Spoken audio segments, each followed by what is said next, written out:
অভিনন্দন, অভিনন্দন, অভিনন্দন।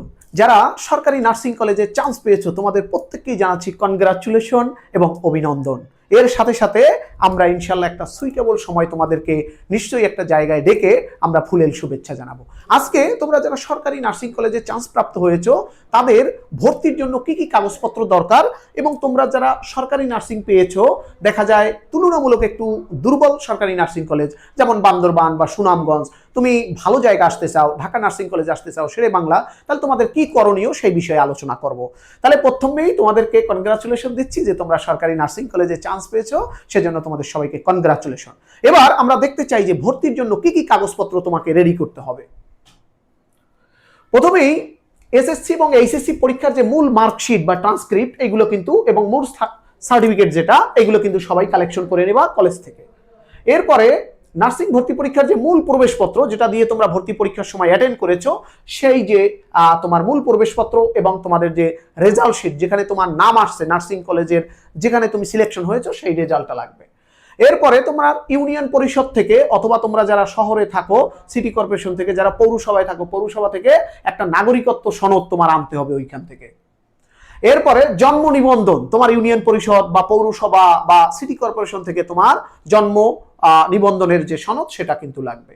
এরপরে তোমাদের যে সাম্প্রতিক তোলা রঙিন পিকচার লাগবে 5 কপির মতো। এরপরে তোমরা একেবারে কলেজে গিয়ে কিন্তু সেখান থেকে আবেদন ফর্ম সংগ্রহ করতে হবে এবং ভর্তির কিছু খরচ আছে, ভর্তি ফি আছে, সেগুলো সংগ্রহ করে নেবে। ওকে, এরপরে ভর্তির জন্য আবার একটা মেডিকেল কলেজ থেকে তোমাদেরকে হেলথ সার্টিফিকেট অর্থাৎ ফিটনেস সার্টিফিকেট এটা নিতে হবে। এটা ওই কলেজে গেলে ওখান থেকে পাশাপাশি মেডিকেল কলেজ আছে সেখান থেকে পাবে। এবার তোমরা যারা অপেক্ষাকৃত সরকারি নার্সিং এ চান্স পেয়েছো তবে একটু মানে মধ্যম ক্যাটাগরি বা অপেক্ষাকৃত একটু দুর্বল, যেমন Sunamganj nursing college, Patuakhali nursing college অথবা সিরাজগঞ্জ নার্সিং কলেজ, তোমরা যদি আরো ভালো নার্সিং কলেজে আসতে চাও তাহলে তুমি কি করবে? এক্ষেত্রে তোমার কাজ হচ্ছে মাইগ্রেশন করা। মাইগ্রেশনের প্রক্রিয়াটা কিভাবে হবে? তুমি ভর্তি হবে, ভর্তির সময় মাইগ্রেশন একটি অপশন রয়েছে, সেই মাইগ্রেশন অপশন তুমি চালু রাখবা। তাহলে দেখা যায় সুনামগঞ্জ নার্সিং কলেজ থেকে তুমি যদি ঢাকা নার্সিং কলেজ দাও সেটা চলে আসতে পারে, অথবা শেরে বাংলা নার্সিং কলেজ যেটা রয়েছে আগারগাঁও সেখানে চলে আসতে পারো। এই রকম এটা হচ্ছে যখন ভর্তি হবে তখন মাইগ্রেশন অপশনটা চালু রাখতে হবে, তারপরেই কিন্তু তুমি তাহলে এখন যেখানে আছো এখানেই ভর্তি হতে হবে এবং মাইগ্রেশন অপশন চালু রাখলে এর চেয়ে আরো ভালো নার্সিং কলেজগুলোয় তোমাদের চলে আসবে।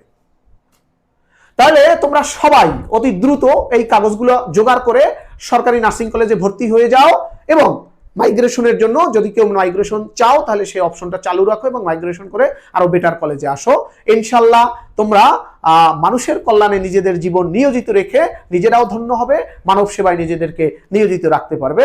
ইনশাল্লাহ ভালো থাকবে সবাই। আর তোমরা নার্সিং এর যে কোনো ধরনের তথ্য বা পরামর্শের জন্য আমাদের অফিসে আমাদের সাথে যোগাযোগ করবে। আল্লাহ হাফেজ।